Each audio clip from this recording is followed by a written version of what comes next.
Welcome to Coruzant Technologies, home of the Digital Executive Podcast. Welcome to the Digital Executive. Today's guest is Refael Kubersky. Refael Kubersky has a background in foreign relations. He previously worked for the Special Inspector General for Afghanistan Reconstruction and graduated from Georgetown's School of Foreign Service with an MS degree in international relations. Refael is passionate about migration, technology, in international affairs, and a global rise of populism, among other issues. He has previously lived in Egypt, Jordan, and Italy, and speaks fluent Arabic. Well, good afternoon, Refael. Welcome to the show. Thank you so much, Brian.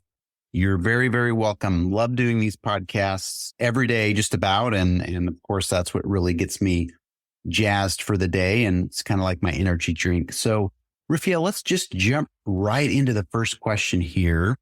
With a foundation at Georgetown's School of Foreign Service and roles that have taken you around the world, what inspired you to pursue a career in international relations, and how has your journey informed your current perspectives?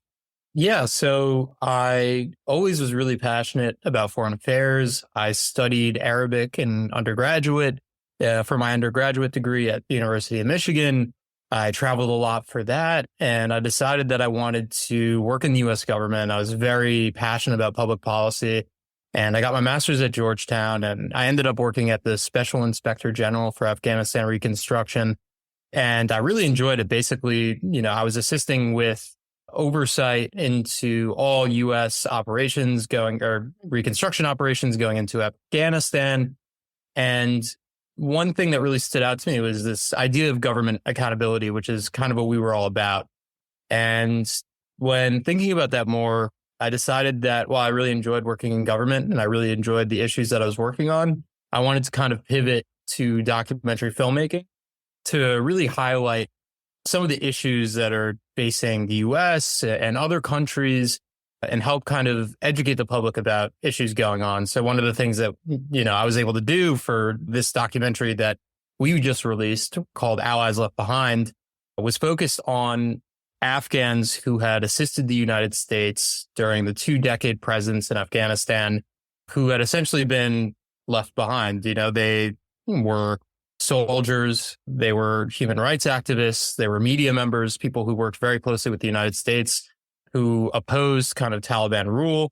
But when we left, there was no real mechanisms for them to get visas to come to the United States. So, while the United States made certain assurances that they'd be able to come over here, there was really this kind of extensive visa process that was completely overwhelmed that they weren't really able to access. So we went to Pakistan, me and my friends, my 2 cousins and my friend, and we wanted to tell that story. And I think that it really highlighted to us, the very real human impacts of public policy, that happen, and that these things really have an effect on people.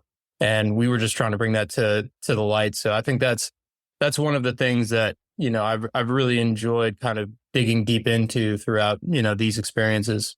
Thank you. I appreciate that. And obviously, it all started with that passion you had to get into this, foreign relations business, as we call it. And it's a lot of hard work. It does take someone that's really passionate about their work. And I appreciate you going over there and serving and doing the things that you did, because it's not obviously a fun place sometimes during a war zone. I served in the Marines and lost some of my friends as well in those theaters of operation. So I know it's a very hard job. And so I thank you for all that you've done.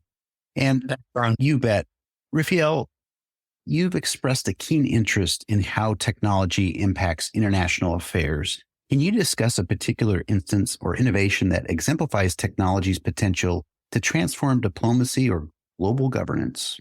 I think one of the things that I'm seeing right now is actually about monkeys. There's actually a shortage of monkeys in the United States used for research. So after, COVID broke out, China blocked off exports of these research monkeys to the United States. And that accounted for 60% of American imports of research monkeys a year. So the National Academies released this report in 2023 that said that the U.S. is at kind of a breaking point, almost like a crisis, because of the lack of monkeys. Researchers in biomedical fields and neuroscience fields need these monkeys to be able to conduct their research, or they say they need these monkeys to conduct their research. And it's become a huge issue, especially because monkeys are really critical to vaccine development. Monkeys were very critical to finding treatments for HIV. So to not have them in supply, a lot of scientists are very concerned that going forward, the United States on the international stage might not be prepared to compete in certain scientific areas with China or other countries. So I think that there is room potentially for diplomacy between China and the United States in terms of mutual cooperation.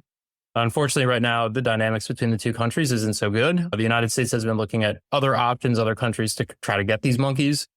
And, that's come with its own difficulties and a huge illicit trade.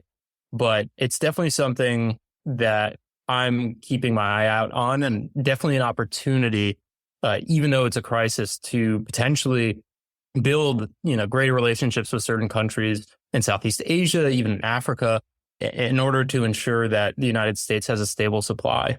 Thank you. I appreciate that. And, you've highlighted just another challenge in the foreign relations area. Obviously, we need some help, and we need experts like you to help facilitate resolving some of these global issues. So thank you.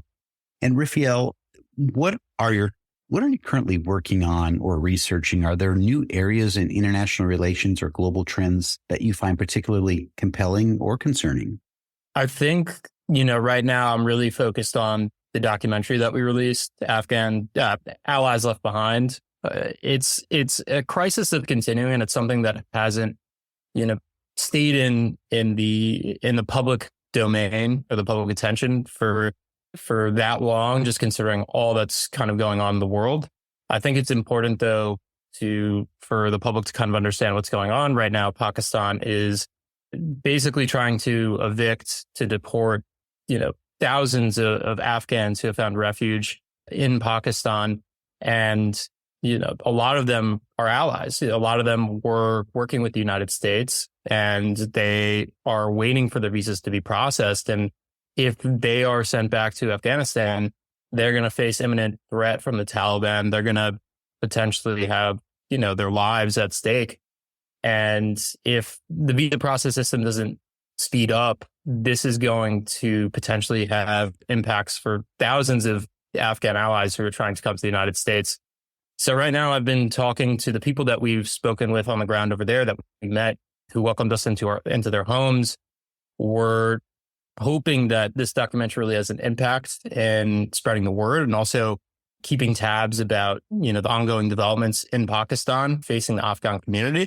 And we're hoping that hopefully the public will become more aware of kind of the issues going on in Pakistan with the Afghan community to potentially create change. Thank you. Again, love what you're sharing with our audience this evening.